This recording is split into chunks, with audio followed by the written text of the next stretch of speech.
Bien, decíamos en la primera parte que hay una serie de cosas que se denuncian como si fueran primicias.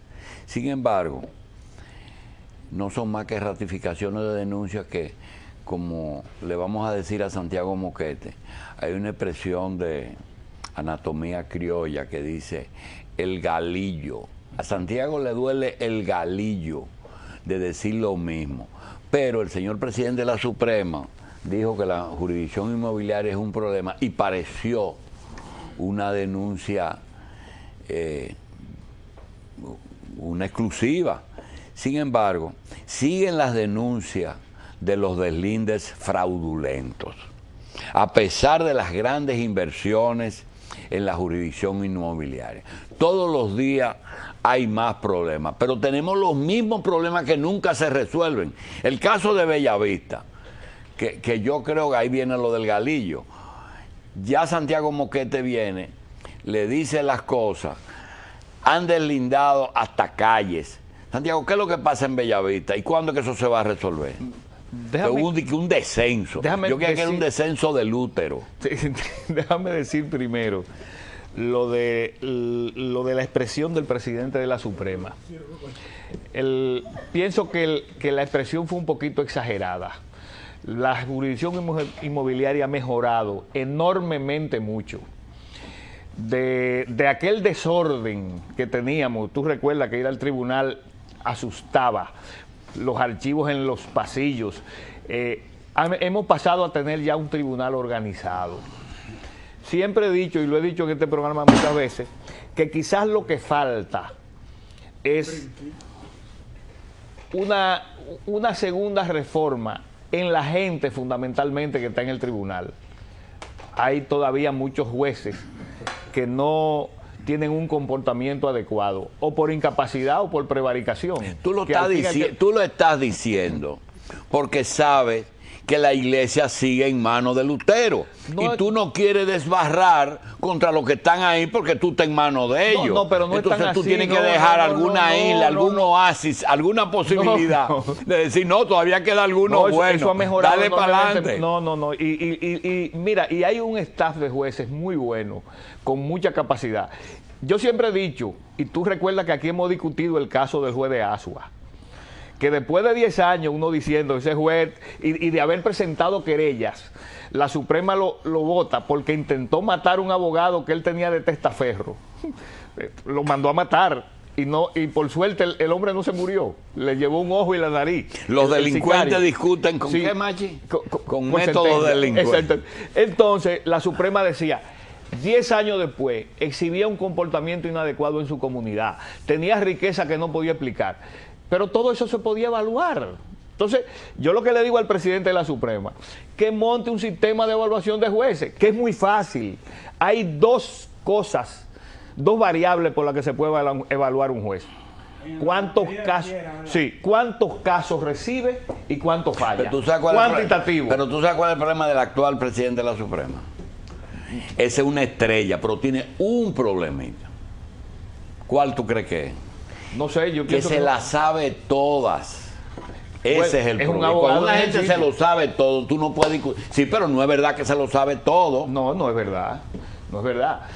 Por eso yo digo que la declaración es un poco exagerada porque no es así. Ahora, lo que me preguntabas de los deslindes fraudulentos. Mira, uno de los grandes problemas que tiene el tribunal es precisamente que la ley se fue de un extremo a otro. La nueva ley, como había tanto fraude con los deslindes, convirtió todos los deslindes en litigiosos.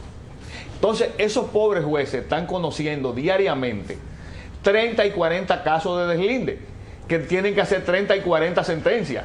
No hay ser humano que la haga.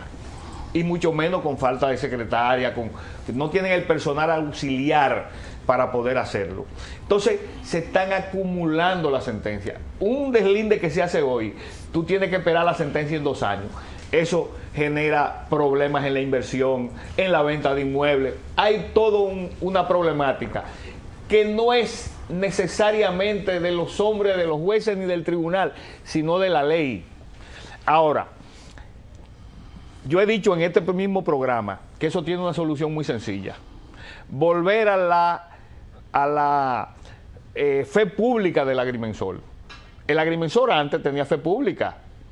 Cuando el agrimensor decía, mire, como yo un me di alguacil, este ¿verdad? Era como un alguacil que tenía fe pública. Era como un notario. Como un más que notario, alguacil. sí, perdón. Fueron ellos que la perdieron. Claro, porque hicieron tantas vagabunderías que la perdieron. Una ¿Y cómo pregunta, se le una- restituye? No, es muy sencillo. Escúchame, es muy sencillo. Si volvemos a la fe pública del agrimensor, que el agrimensor cuando hace un deslinde presente un informe y diga, mire, este colindante no está de acuerdo, se lo diga al tribunal, inmediatamente eso va a litigio, va a juicio. Pero cuando él presente un informe donde diga que todos los colindantes le firmaron, que están de acuerdo, que eso se conozca en un proceso que un juez lo conoce administrativamente, sin necesidad de hacer juicio. Mira. Entonces eso aceleraría.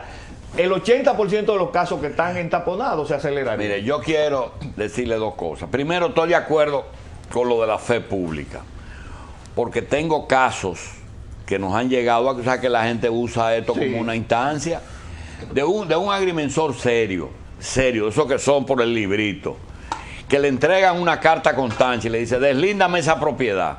El hombre se lleva el documento, lo estudia y viene y le dice al dueño, mire, esa propiedad que usted tiene está correcta, pero no está en el sitio que usted está ocupando. Exacto. ¿Cómo? Dice, no está en ese sitio, está en otro sitio.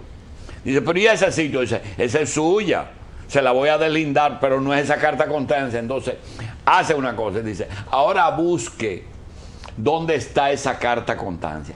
¿De qué está hablando ese agrimensor? Mira lo que pasa con las cartas constantes. El sistema Torrens que se implementa en el año 1920. ¿Qué es Torrens? fue lo que lo Roberto inventó. Torrens era un inglés que la reina Victoria mandó de Inglaterra A Estados Unidos. No, a Australia. Ajá. A resolver un caos que había con la propiedad. Muy parecido a lo que teníamos nosotros. Con los españoles. Exactamente. Entonces, él diseñó un sistema que en aquella época se decía que era invulnerable al fraude. Y parece que lo era. Nosotros nos ganamos el laudo de haberlo demostrado que no vuelto era, un que era porque vulnerable. él lo que hizo fue que le aplicó a los inmuebles el mismo concepto que se le aplica a ciertos muebles. Un barco, un carro que tiene una matrícula. Sí. Tiene un título. número en el chasis. Entonces, si tú individualizas un pedazo de tierra y le das un nombre, que en este país le decíamos parcela, parcela Sí. 8, parcela 9, eso tú lo puedes inscribir por el inmueble mismo. Y el propietario es un accesorio. Mientras que en el sistema español era por el propietario. Eso hasta ahí está bien, pero esa parcela puede tener varios propietarios. Entonces, no, ahora viene el problema. Cuando se comenzaron las ventas en ese inmueble registrado, la ley preveía que tú tenías que deslindar, pero te daba como una transición, que era una carta constancia. ¿Qué era una carta constancia? Un título que establecía que tú tenías unos derechos dentro de esa parcela. Entonces vámonos al caso de Tenía un Bávaro. pedazo. Sí, tú tenías unos derechos. En el caso de Bávaro, Bávaro está en la parcela 67B, una parcela de 600.000 tareas, que comienza en la playa, zona Sí. de mayor valor, Sí. y termina pegado de Higüey. Sí. Entonces, ¿qué pasa? El Instituto Agrario dio una cantidad de tierra porque el Estado tenía 20 millones de metros en esa parcela. Como de 100 millones que tiene la parcela, el Estado tenía 20 y el IAD dio cartas constancia pegado de Higüey a gente que eran agricultores, ganaderos Sí, sobre sí. todo. Pero se fueron Cuando regalando viene el para allá. desarrollo turístico de la playa, ¿qué hacía la gente con su carta constancia? Se iba y se deslindaba Más para abajo. en la playa. Pero su posesión real Ah, estaba ya, aquí. pegada de y Higüey. se iban a 20 kilómetros deslindados. Porque tú tenías que deslindarte dentro de la parcela. Exactamente. Ya yo entendí. Entonces, Ya. ¿quiénes eran los que no debían haber hecho eso? Los agrimensores, porque Sí. es el que tiene la fe pública. Entonces, tú tienes en el Hotel Catalonia, donde está el Hotel Catalonia, hay 6 deslindes uno arriba de otro. Ya yo entendí. Vamos a otra cosa. Aquel famoso proyecto. Entonces, déjame decirte lo de la llavita. Espérate, el proyecto Moquete, Sí. que es un proyecto de idea tuya, que era bueno, pero se satanizó. Y terminó gente hasta presa por eso y acusado de fraude. ¿Qué era la titulación? ¿Qué era? Mira,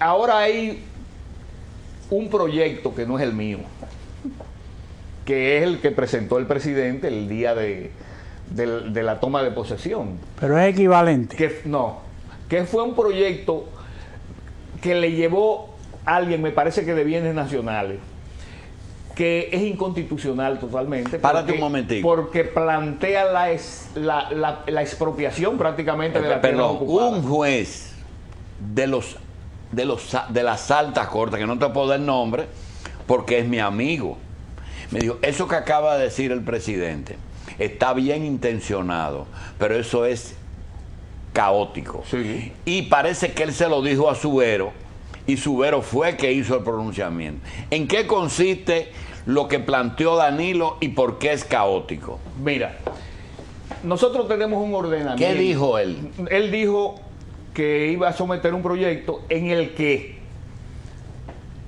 el registro de título y la dirección de mensura pasarían a Hacienda.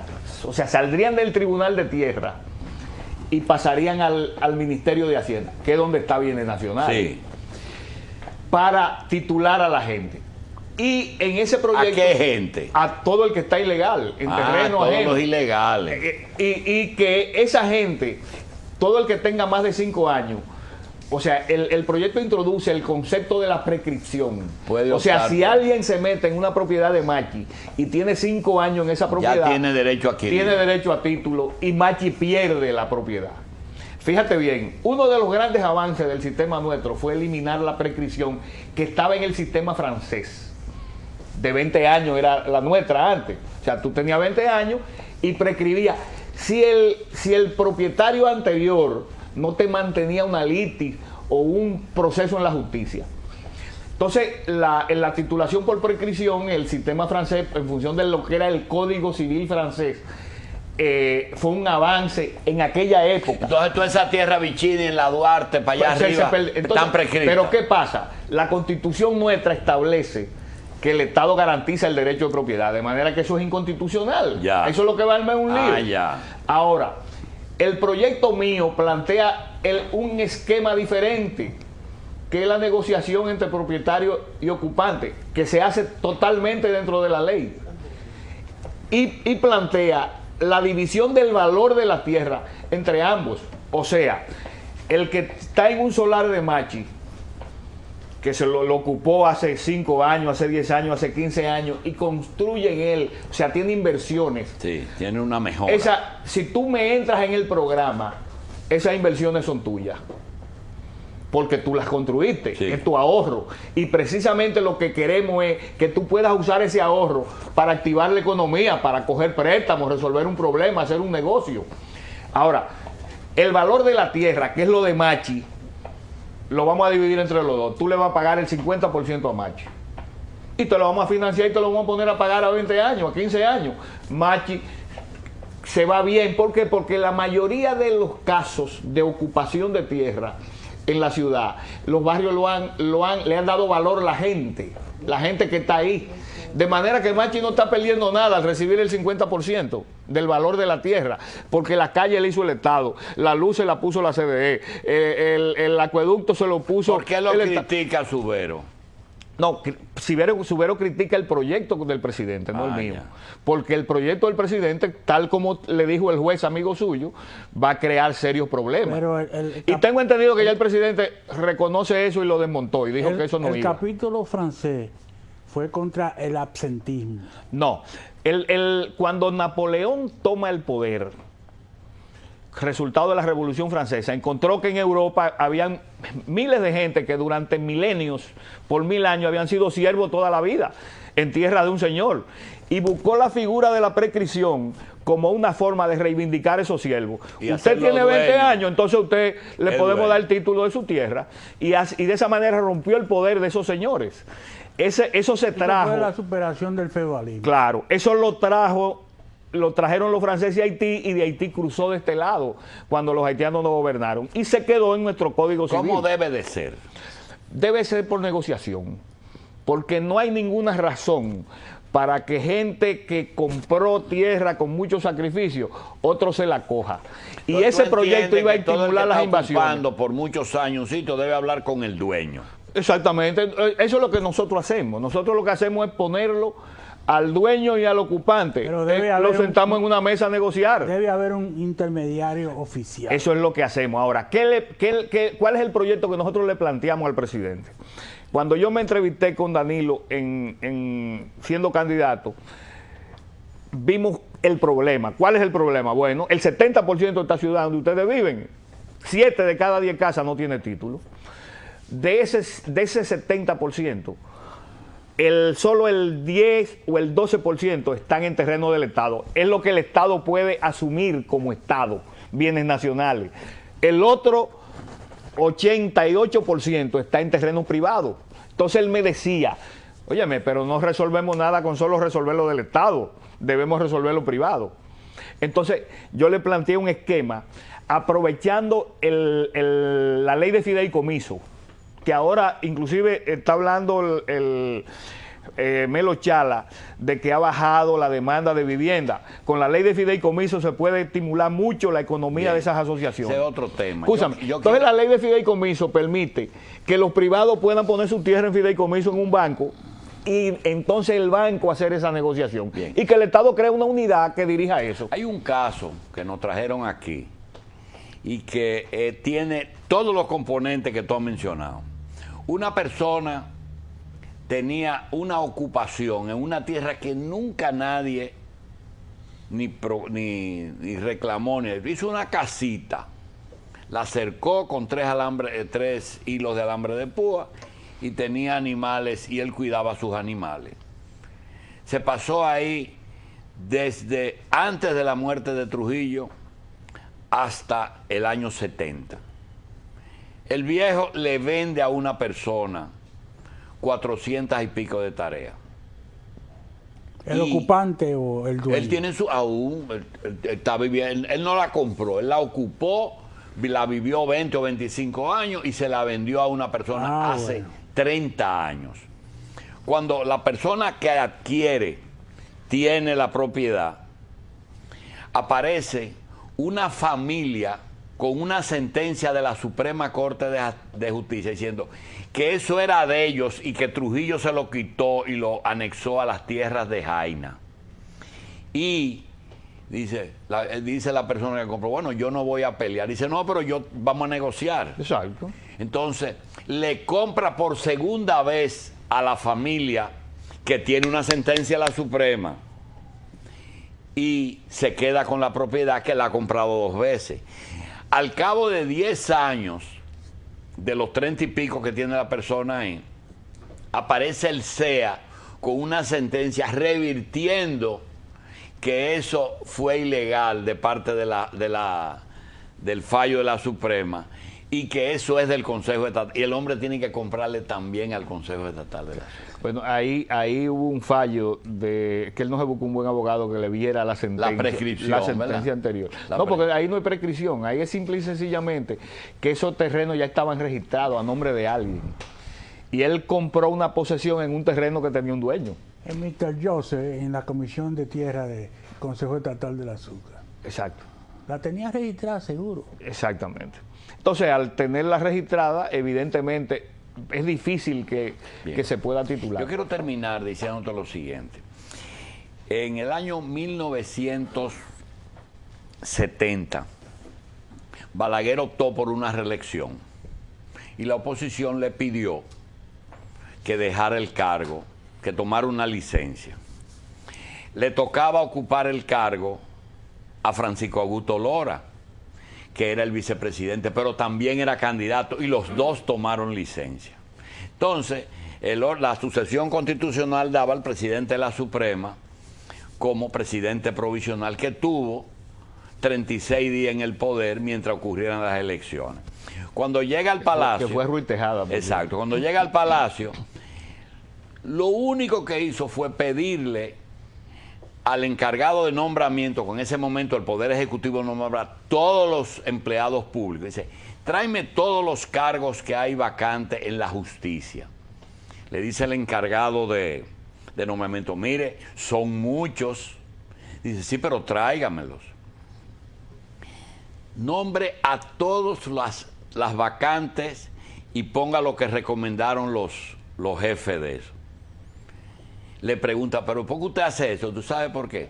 Porque lo que más está encareciendo la justicia dominicana es que hay tan pocos empleados que ellos su servicio lo están vendiendo muy caro, porque son pocos los secretarios en los tribunales y cosas. Nos están llamando y nos están diciendo que en el Tribunal Superior de Tierra está ocurriendo una situación parecida, que hay una pobreza extrema. ¿Tú tienes noticia de eso? Que hasta el café tiene que comprarlo el empleado.